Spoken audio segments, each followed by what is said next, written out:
Okay, hello. Thank you. Welcome for coming to talk to me. I'm very excited to chat about ski stuff with somebody that's been to a ton of places. Yeah. Normally these the questions I have are kind of a almost a review of one place. Like I'll chat with a person about somewhere they've skied, but you've skied at a lot. So I'm gonna just kind of ask you broad ski questions. Maybe we just chat about one towards the end if we've got time, but Yeah. um I guess how many so you're skiing now. How many days in a year are you getting skiing now? I've been averaging about 50 to 55 in the last 3 years. So Okay. I retired in December of 2020, which was year one of COVID. And uh, you retire, you have a lot of time in your hands. So A I thought weird I'd time to ramp up the stop. skiing. So I'm skiing more now than I did before retirement, just because I got a season pass and I got a place in Canmore and so that's sort of the drill these days, around 50 days. But last year was a pretty down year in terms of snow quality. We didn't get a lot of powder in a lot of places, so Yeah, that that's that's my usual year these days. 55. That's a good number. I met a guy, he was 91 skiing in Yeah, Jasper. And I'd asked him, like, at 91, like most people are barely walking, and he was skiing. And I watched him ski. Like he takes green runs, but he still has the tight little turns. And I was asking him, like, how many days a year do you get out? And he was getting over 100. yeah. Like even a couple years back. I'm like, I guess that's how you still do it at 90 when you're, 70, 80. If you're getting 100 runs in a year, like you're probably still going to be able to do it. Yeah, well, I mean, as if you like powder and if you get a little pickier too, you kind of pick your days and if you can avoid weekends, you avoid weekends. So there's that. Um, but if you haven't had snow for a week and it's baked concrete and it's 22 below, like how much fun are you really gonna have just to say, well, I skied another day this year, It's so like guys that want to golf in the rain. I'm like, oh no, that's not for me either. You yeah, gotta well, really there's want that. to Depends do on the temperature,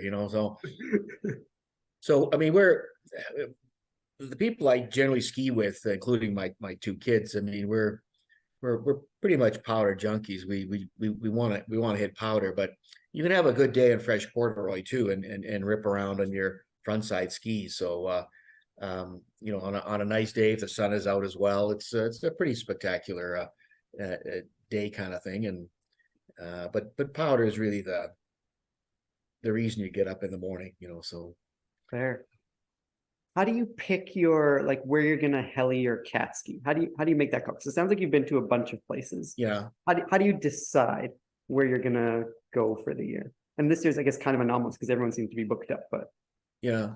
We initially were all going to one of the few places that had cat skiing at that time, and they're all in BC. I think there's three of them back then, but we went to cat powder skiing right out of Revelstoke, because that's the first place that we started going for 2 days on a weekend.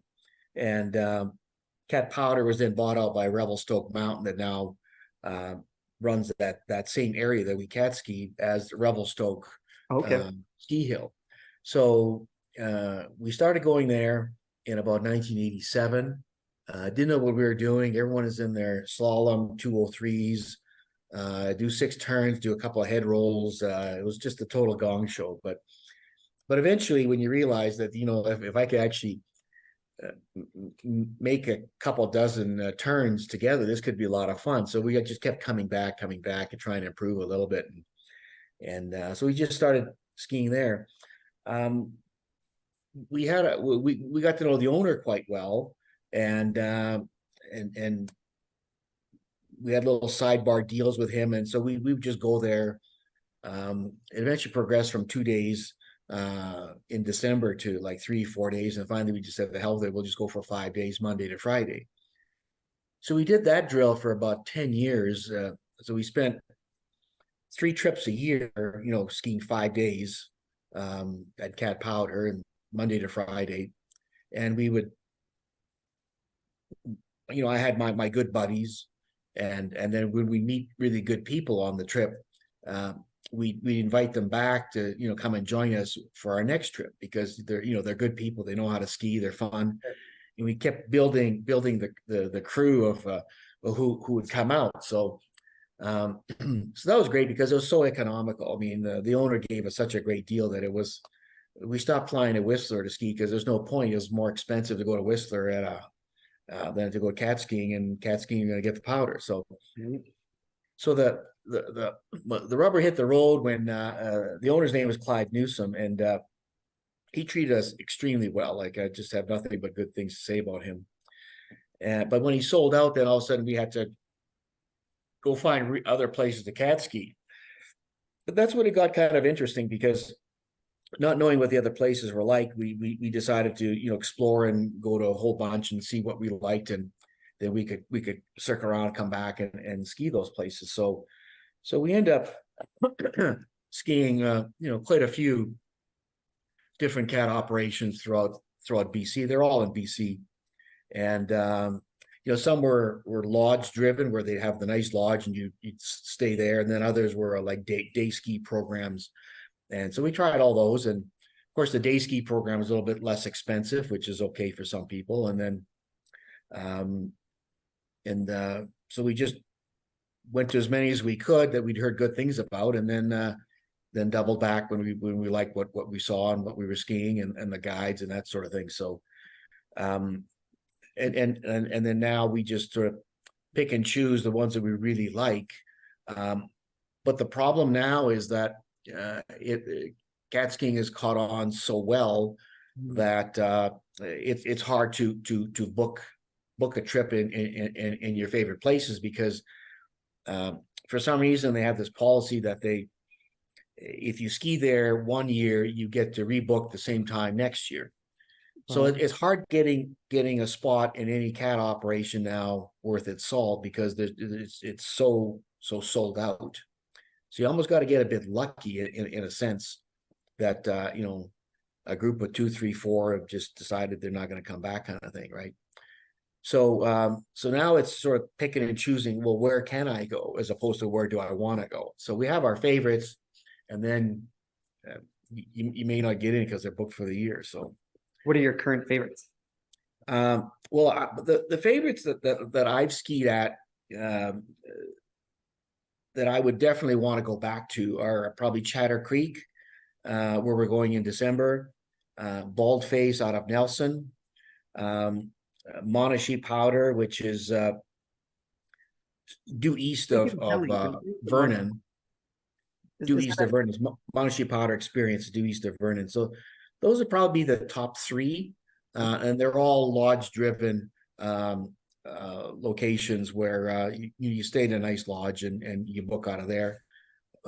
Baldface is nice because they chopper you in from the town, from the airport, so you get a little chopper ride. I've never been in a helicopter. It's a nice experience, so that's always great. Chatter Creek is nice because it's so close to Canmore, and I have a son now living in Kamloops, so it's close to Kamloops, so it's kind of halfway, but the location is great, and they also chopper you in, which is always a nice little fun ride, but it does delay your departure a little bit on the last day. And Monashee Powder, we were there many times.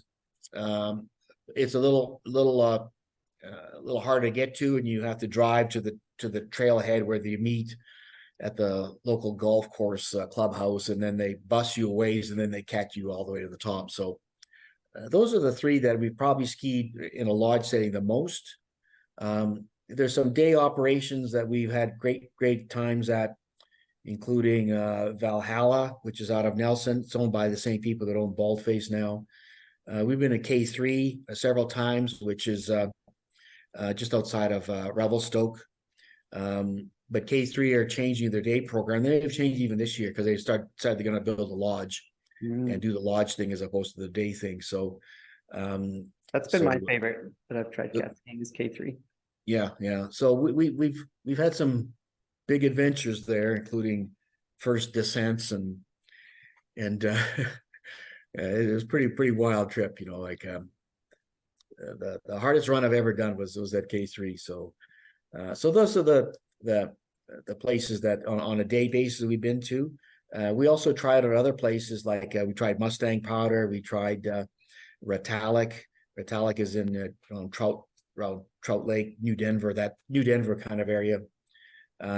We tried Kiefer Lake, and I'm hoping to try a newer day program that's out of Valemont called Caribou Cat Skiing this January. I'm just trying to connect with some of my guys to go there, and they run a day program, and so that's sort of in the wings this year, plus the Chatter trip in December.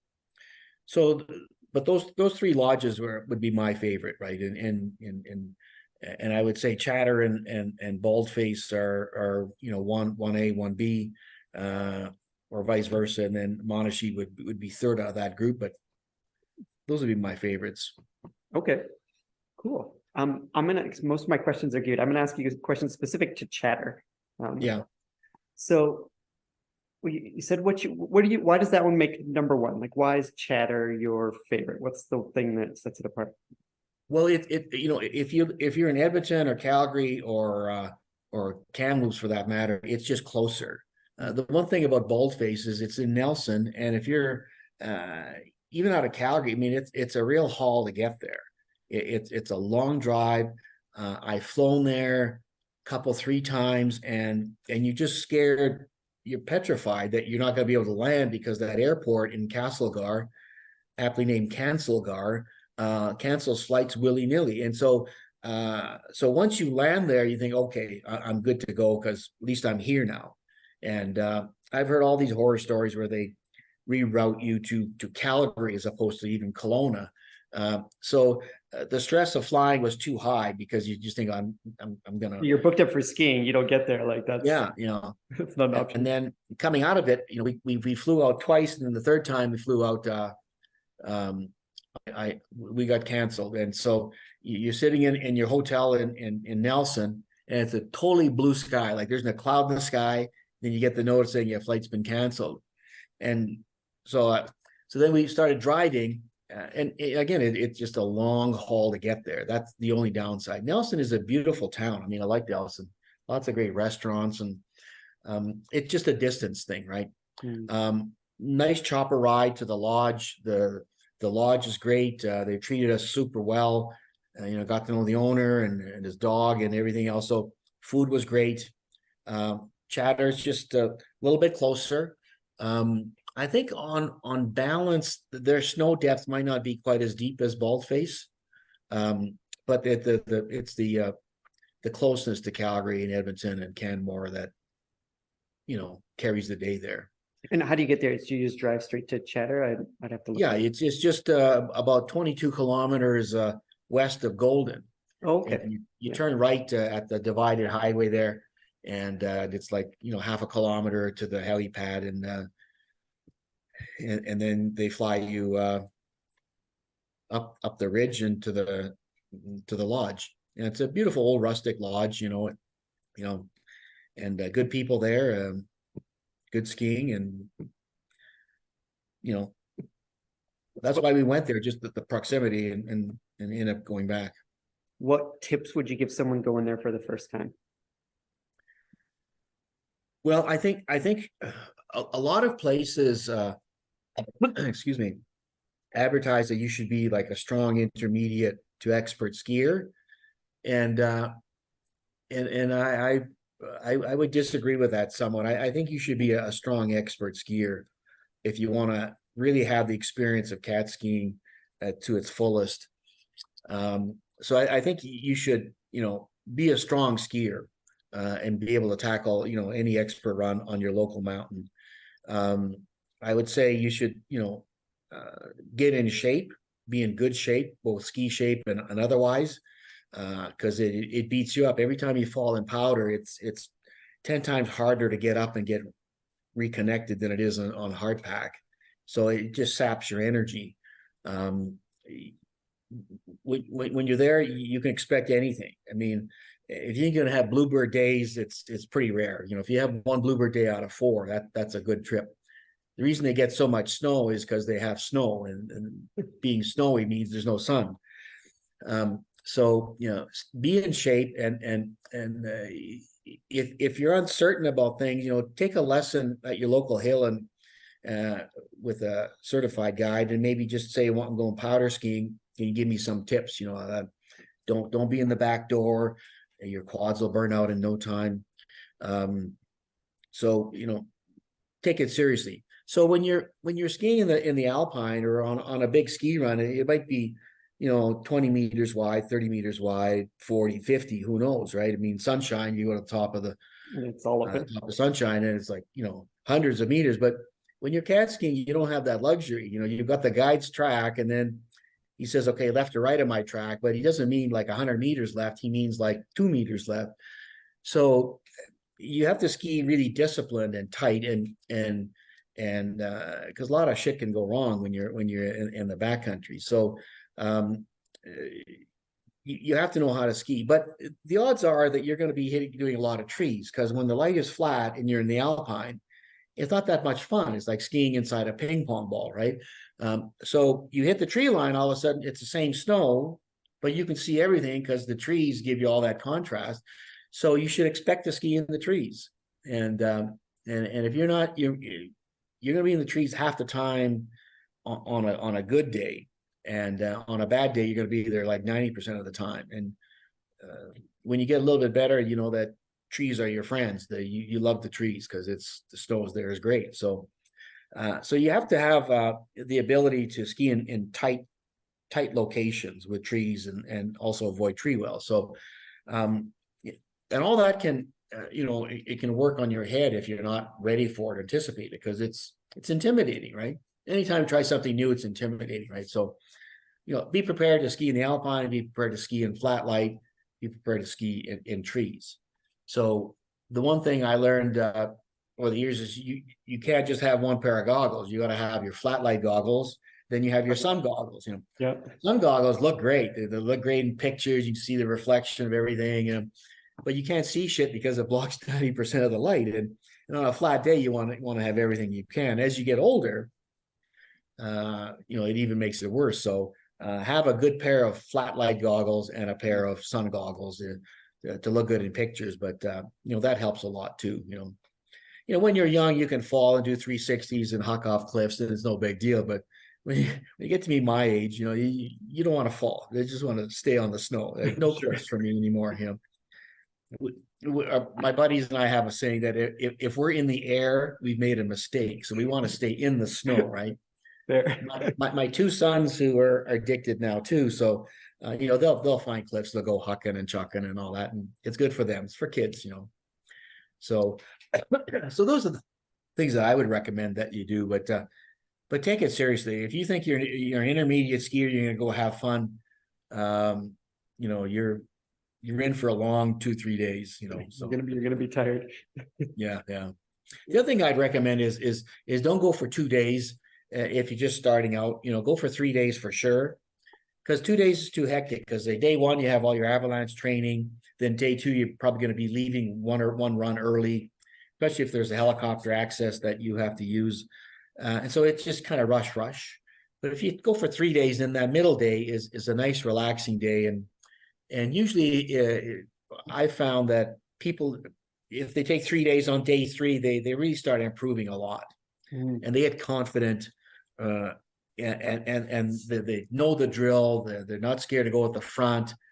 It's okay being at the back too, and so the angst of all the novelty wears off. So go for 3 days in a nice lodge, and I guess pick a location that doesn't cater just to hard black diamond type runs. So Chatter kind of caters to more of a experienced cat skier, powder skier.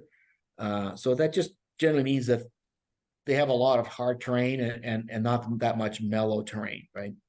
So some places will even say, look, if you're not a experienced powder skier, backcountry skier, like we're not the place for you. You're not going to have a good time, right? So do a little research on the location you're going to, and then pick something that's good for you. Some places also have like a all women's week, and then others have like a learning to cat or heli ski week. And that if you're a little bit anxious, that's not a bad thing to consider either, right? So you mentioned you ski a bunch with your sons. one of my questions is, particularly for we're talking about chatter, like, would you bring your family? What does that look like? What if some of them don't ski? Like my wife skis, but it's more like she'll do some green runs, then sit in the lodge and have a drink for the rest of the day. Yeah. She's not going to be jumping out of a helicopter. Well, if your wife doesn't ski, I've never had that experience of bringing someone along that just stays in the lodge. So I don't know what they would charge you, but I know at Eagle Pass, that's a helicopter operation at Revelstoke. They would charge the spouse. There's a lot of money, Yeah, and so so it's probably not worth it. she's just going to be in the room that I have already. So it's not like she's taking up any added space, but I'll pay for her meals and all that. But it was pretty exorbitant. So I guess that's out, right? Yeah, fair. So like basically, if you're not skiing, I don't think I would bring someone. At the end of the day, you want to talk about your ski day and not mortgages and childcare issues and what Trudeau's doing or Danielle Smith has just said. So it's kind of geared towards ski stuff, and then you go from there. But I think you might feel a little lost if you were there with a crowd of people that you're just not Or participating. just there to ski. Yeah. Yeah. So I do my best and get a lot of brownie points and leave her at home, kind of thing, right? So, but I started bringing my kids quite early because I really wanted to indoctrinate them into how much fun you can have powder skiing, right? So they And how got early? permission. How young are we talking about? Like, what was when you first took 16 them? and 18. Okay. So Clyde, the owner of Cat Powder, because they were closing out the business, right? So at 18 you can go, but at 16 you can't cat ski unless you get permission. And so Clyde said, well, if your son is a good strong skier and he listens well, no problem, bring him out. So, but I kind of used it as incentive for them when they were in grade 10. I said, well, if you get really good marks in school, for your grad present, I'll take you cat skiing for a week in Revelstoke. So they were all over that. And but the problem was that Dan got his honors every year and gonna go cat skiing. Just have to My go. son said, well, I'm only 16, I'm in grade 10. Like, what about me? I said, well, life isn't fair. It's that's the way it goes. You can't go. So anyways, he kept asking. So I got permission from Clyde to bring along. But I made him promise that if I'm going to take you cat skiing, like that's on the same basis that you got to get honors in grade 10, 11, 12, or the deal is off. So he promised me he'd keep up his marks and do it. And he did. But of course you get the Rutherford scholarship and it's more than $1,000. So I was in a win-win situation. So I took them skiing and they had a pretty good time. It wasn't the greatest year that year. And then we just started doing a dad-son trip every year. Eventually, some of my buddies would bring their sons and or their daughter, and we some years we'd have a whole cat, like a dad-son, dad-daughter, group of 12. So we were all by ourselves, and one of the best years we ever had was at Baldface in 2007, and it snowed about 35 centimeters the day we arrived, and every day we were there, it was like 35 centimeters, and it was just epic bottomless turns every run for 4 days. And wow. Yeah, so and luckily on the half day of sun we had, they sent the photographer with our group, so we got a ton of pictures out of that trip too. So it's interspersed throughout my house and my kids, skiing, and myself. So like they have a photographer on staff that skis sometimes, or just happen to be somebody that's a photographer that was in the group? Some operations like Chatter does this, Baldface did that. I think Monashi did too, is they'll have one photographer in the lodge, and then he or she will take turns riding one cat to take pictures of the group. And then they'll sell you a CD or a thumb drive of all the pictures and the videos and like for whatever it was, $75 or something, right? So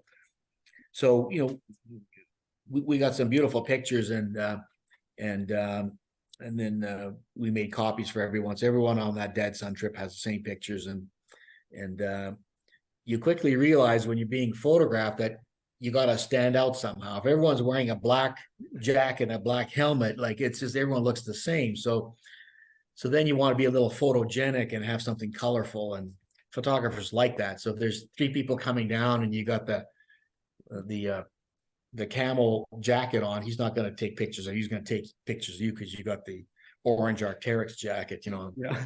good. So then even gloves, because on a powder day, sometimes you're not seeing much except someone's glove, right?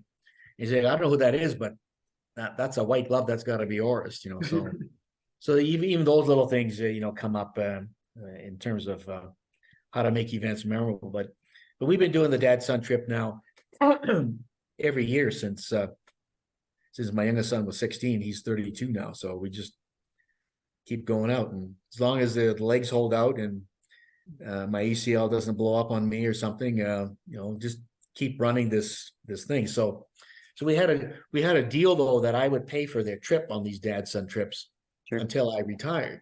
Uh-oh. And but I mean they're 16, like they're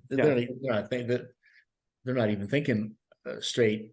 And so when I finally retired in December of 2020, and cat skiing got canceled that year because of COVID, and the year after.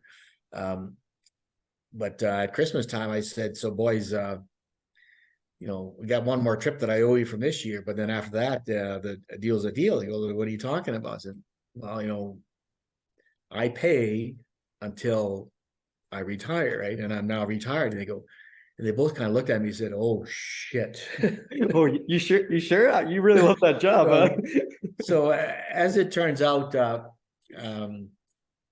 my one son couldn't go last year, so I'm paying for his trip this year, and my other son paid for himself. So this will be the last year that I actually have to pony up money to go skiing with them. So we'll see what they say, but I'm sure they'll keep up their end of the bargain. Yeah, you'll probably try to find a way to make it happen.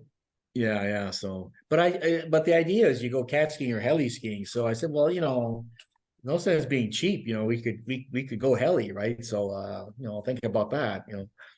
But heli's just getting stupid expensive. I mean, it's already stupid expensive, but the prices are just going up astronomically. So how do you think about like the value? Because even cat outfits, there's such a huge range. Like you can still go cat skiing for a day for $400, or you can go like heli skiing for 4,000. How are you thinking through some of these? Because the prices aren't the same. And again, if you haven't been at these places. Well, I don't know any cat ski operation that's running for less than about $700 a day now. I think it's 500 or 600. There's like Castle Mountain has one that's still cheapish, but that's probably maybe even this year that's no longer. Yeah, but that's kind of you take the chairlift up, and then you ski drive down you like a little bit further down. That takes you somewhere. So it's kind of like a cat chair assisted operation kind of working together. So it's not a traditional cat operation, right? And Castle is a great mountain. Right? I love Castle, right? And if you got great snow at Castle midweek, you really need to go cat skiing, right? Everything to the right of the big chair is just beautiful skiing. So that so maybe I've never been cat skiing there, but if the conditions are great at Castle, I wouldn't go cat skiing. So but most of them are about 700, 750, I think. Yeah. So the places like Chatter and Baldface are probably going to be in the 16 to 2,000 a day now, right? Mm-hmm. So and of course you got the lodge, you got all your food, your accommodation, everything else, right? So, but it's a daunting price for most people to pay. You got 3 days and it's like $6,000, and you still got to get there, and so it's getting to be very expensive. When we start off at Cat Powder, we'd be spending $1,000 for 5 days. Wow. So now it's like $200 a day to ski. It's a surge price at Whistler probably, So and helicopter skiing, their prices increased 25% this year, increased 25% last year, And so, since COVID started, the prices have gone up 50%. So, daily heli skiing now is coming in at about 2,200, 2,300. And if you want to stay in a nice lodge, probably closer to $3,000 a day. So you have to have a lot of, post-tax income to do that. Sure. It was always stupid. I mean, people say, well, how much is a trip going to cost you? And you kind of reluctantly tell them. And 10 grand. look, even for me, and I'm paying this because I'm addicted to snow, it's just stupid. It's just stupid money. There's no way around it. And most of us would be very wealthy if we didn't, powder ski, because we'd have all this money that we've spent over the years on, cat and heli operation, right? So this year my buddies and I decided we weren't going to do heli. We're going to take a year off from the heli because the prices just went up quite a bit. And even if you do the heli, we go to a place called Eagle Pass in Revelstoke all the time because we know the owner from way back when he was a guide, and we skied with him before, and we knew his uncle, and it's just Eagle Pass is just the best place to go for heli skiing, right? So, but you could do the day program and then rent a big house. Some of the guys even rent their houses out. You get a 4 or 5 bedroom house with a hot tub right in town, so all the restaurants are there, and it's a great way, to spend 4 days with your buddies, right? So, but the 1 year hiatus this year, we'll see how it goes, and then see if we can come back, but if you want to stay in the lodge and you're spending 12 grand for 4 days, it's, a lot of people can't afford that. And even if you can't afford it, you think, geez, can I justify this? Yeah. How do I explain to my wife, we're not going to Europe this year, but I'm going to be Gone for 5 days. taking that, right? So, and one of the ways I did it was I would always set aside some money, whether it's my, expense account from traveling somewhere, I get mileage, I put that into a separate little ski fund. And now I just take my CPP because I'm over 65, and my CPP money is mine to do as I please. And my wife does the same with hers. And that's her play money, that's my play money. So I use my play money to go ski and have fun, right? So that's one way to sort of justify it's just play money and doesn't go out of the general bank account. And then how do you compare heli skiing to cat skiing? Like, do you say it's that much better? Maybe not at 50% surge price, but is it better, like, in your mind? It is better, and it's also different. We've always liked the smaller choppers, the A-Stars, because it's 4 skiers, you've got a guide and a pilot. So the A-Star helicopters are like the Porsche to get around in the mountains, as opposed to the big Cadillac where you've got the Mike Wegley or the CMH where you've got 12 skiers and 2 guides and then the pilot.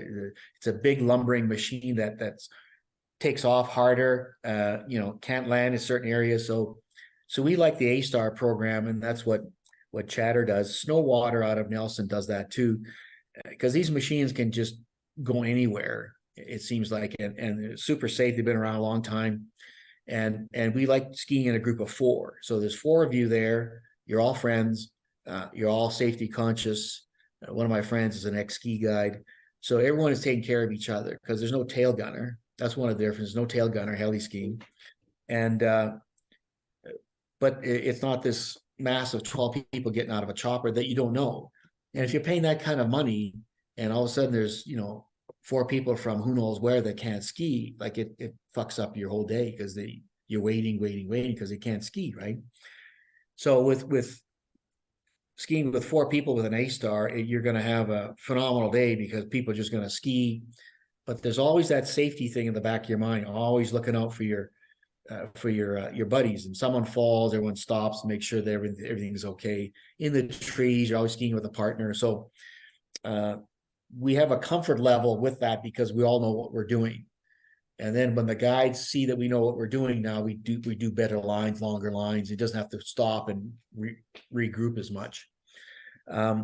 So the one big difference is you're going to get more skiing in a day in helicopter skiing.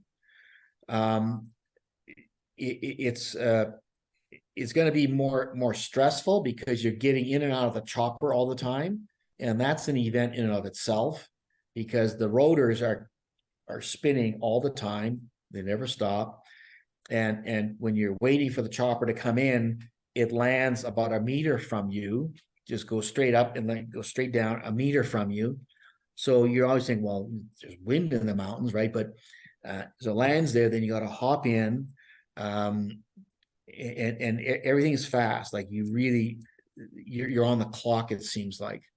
And so it's if you want a nice relaxing experience, helicopter skiing is not the place to go. You're going to be skiing hard, but you've got to be even better shape to go heli skiing than you do in a CAT operation. So it's more stressful just for landing and takeoffs.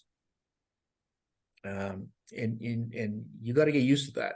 And of course, if an A-star has your group of 4, then there's going to be 2 other groups of 4 behind you. So when you land, you got to get your avy bag on and do your crotch strap and get your boots on. You got to go because there's another group coming that might be landing in the same spot. So you can't just sort of sit there and have a smoke and grab a beer and relax. It's kind of go. So like most things, you got to get used to that, and then you get the process going. And if it's 20 below, like you can't take your gloves off and do something. And so there's that difference.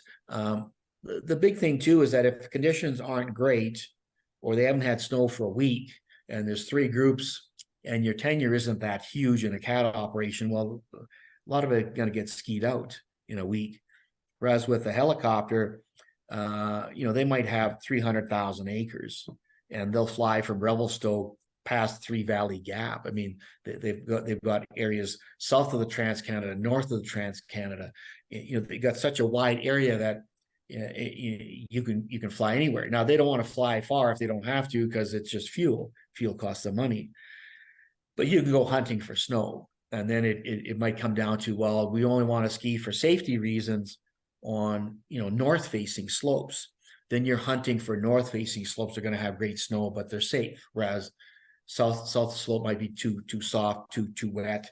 We don't want to go there because that's where all the sloughing is happening and the avalanche is happening. So you have much larger terrain to pick from, both for safety and for searching for good snow, and that's a good thing, right? So, but you're going to ski more, so you gotta get in shape, and depending on how good you are, the guides will take you to the areas that you're going to have a lot of fun at. So, yeah. How do you consider, or how much do you consider safety as far as picking these places? Or do you think every place has, call it your top-notch standards? Like, how much safety consideration do you put in when choosing where to go? Well, initially you don't know that much because you don't know the players there, but you can look at all the lead guides in an operation and just see what kind of experience they have. Are they 1 year out with their ACMG, or are they been around for 20 years? Or Carl Klassen, who was a lead guide at Monashee, was the head of the Canadian Avalanche Society, and he lived in Revelstoke. I mean, he was like the guide's guide, So you can look at that kind of stuff and say, well, I'm pretty comfortable with this guy. And so, and then if a guide is, in his late 40s or 50s, they can still ski like nobody's business, but they've been doing it for 25 years, right? And they're the guys that say, look, I want to come home too. I got a wife and kids, I don't want to be, I'm not going to be reckless. We're going to see where that line is and maybe, draw back a couple points and not take those chances. I mean, we all want to come back again and again. So most of the guides are, pretty safety conscious. If you think you know more than the guides and don't want to listen to them, then they're going to leave you on the mountain for 4 hours and pick you up at the end of the day because they're not going to put up with it. There's only one boss. It's not a democracy, and you rely on them, right? So, we've all been in the backcountry a lot, and there's that saying that little knowledge is dangerous. So we've all seen things happen, and But I would not presume to know, even after, decades of backcountry skiing, is this a safe spot to be in? I don't know that. Sure. I'd have an educated guess, which is, a little bit better than a guess, but I think you rely on those guys. And when they say, okay, we're gonna, if this looks kind of dodgy, they'll dig a snow pit in the middle of the day, and take 10 minutes to dig a snow pit, or they'll cut a line and just see if anything releases. And sometimes you do a kick turn and get the hell out of there, and sometimes you drop in, right? So you are kind of at the mercy if you don't know the players, as to how good the guides are and what their safety record is. Most of these operations, though, that I've mentioned, I mean, they've been around for 20 years. I mean, and that does speak volumes that, if you're a quality operation, you're going to attract quality ski guides, right? I mean, there's no way around that. And these are all quality operations. And so it's pretty rare that you don't, have a good experience with your guide. Some of them would be, we'll hook up with some of our guides in Revelstoke that we're not skiing with that year, just take them out for dinner, just to shoot the breeze with them and see how things are going, right? Because they're mostly pretty interesting people too, and it's a nice conversation. That's kind of a dream job scenario. Yeah. Like, how do you end up there, right? Yeah, and if you form some kind of even sort of a semi-professional relationship with you're not going to be your best buddy come over for dinner, but you have a healthy professional relationship with them. I mean, it always helps. And they know you after a while. They know what you can or can't do, and so it works out great. So generally speaking, I would trust the operations to have the quality guides and take you into the terrain, because the repercussions are pretty dire if you don't. So they're around because they have a strong safety record. You have to do that. So I wouldn't be too worried about that, frankly. If I'm signing up for an operation, if it's a brand new place that just opened up and it's kind of everything is sketchy because you just don't know. Like, just give it a couple of years, let things settle down, right? Yeah. So, okay. Back to Chatter Creek specifically. Is there anything you would change about that experience, or like how they run things, or lodge any critique at all? I really don't have any. I mean, they have a very efficient operation. The staff know exactly what they're doing. You're coming in and leaving. It's more like a Swiss watch, though, the way they run their operation. And dinner is always at the same time, and it's a nice hall for dinner. And I can't really think of anything that I would really want to improve on. I mean, the lodge is there's a central eating, pool hall, little bar area. Then there's a accommodation, across a rotunda in one wing, and then there's a accommodation in the opposite way in another wing nearest the hot tub. So you're a little further away from, say, the noise if people want to get a little rowdy in the bar. But I can't really think of anything I would want them to improve on. Lower their prices. Yeah. They never listen to that. Good luck. Yeah.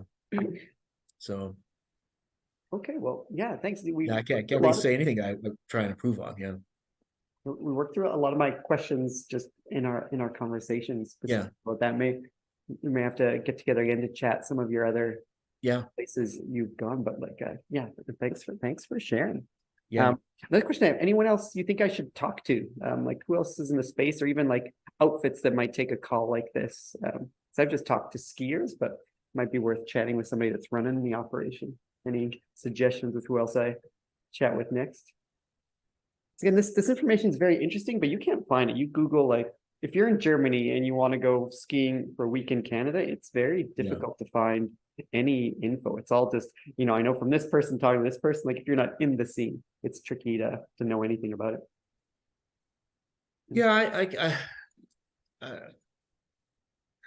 I mean, you can talk to other skiers, and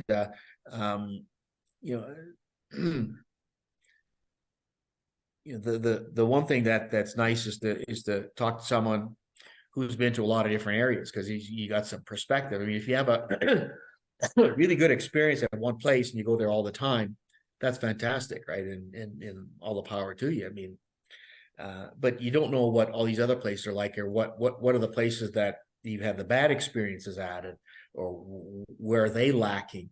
And so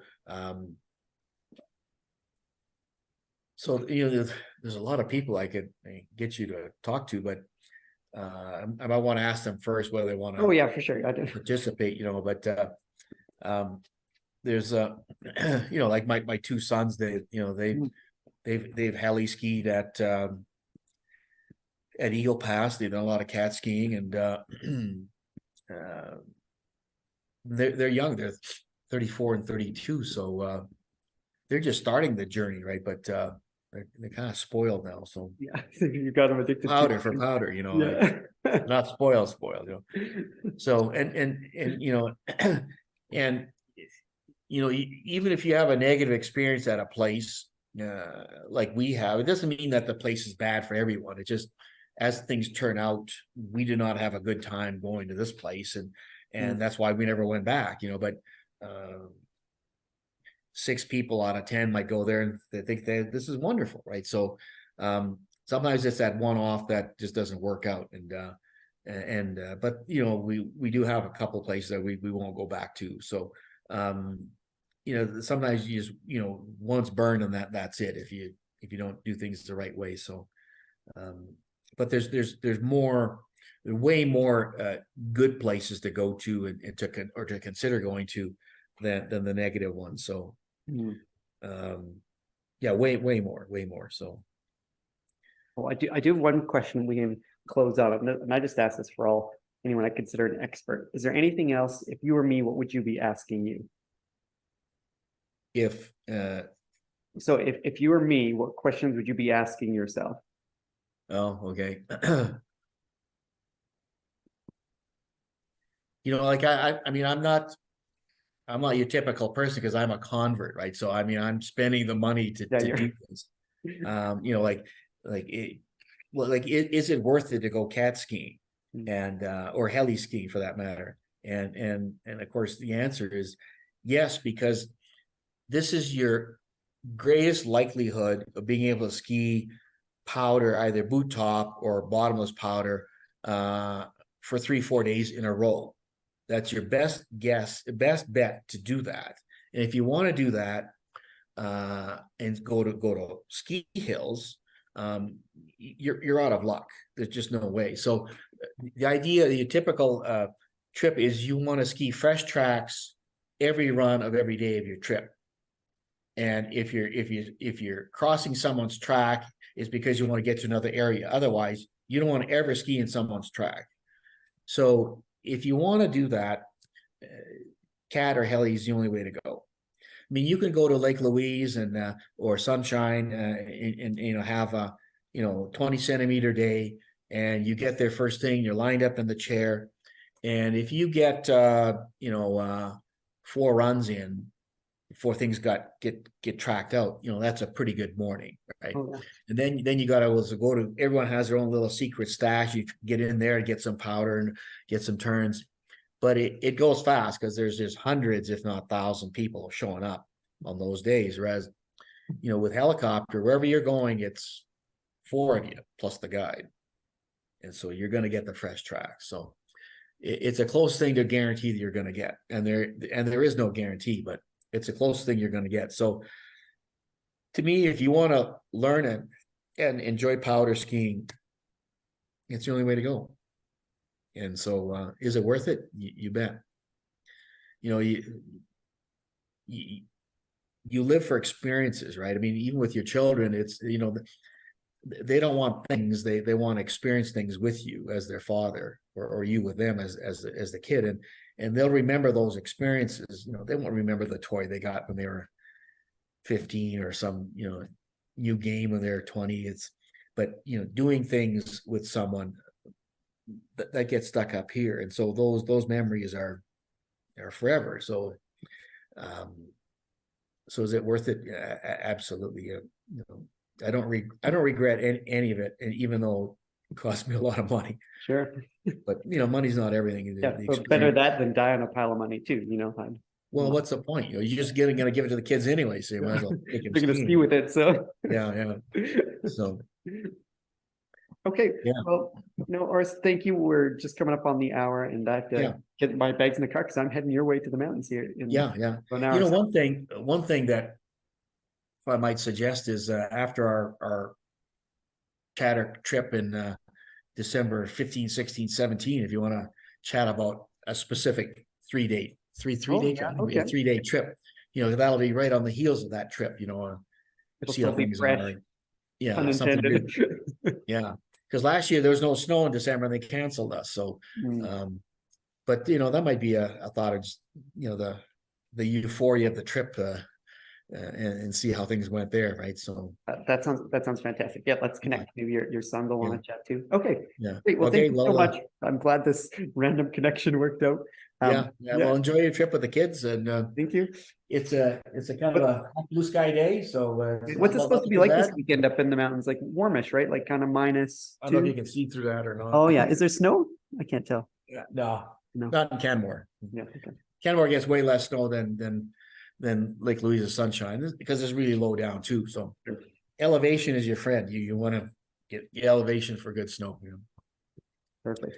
Okay. Okay. Well, thank you All so right. much. Have a great Good day. talking to you. Chat Take soon. care. Bye. Bye.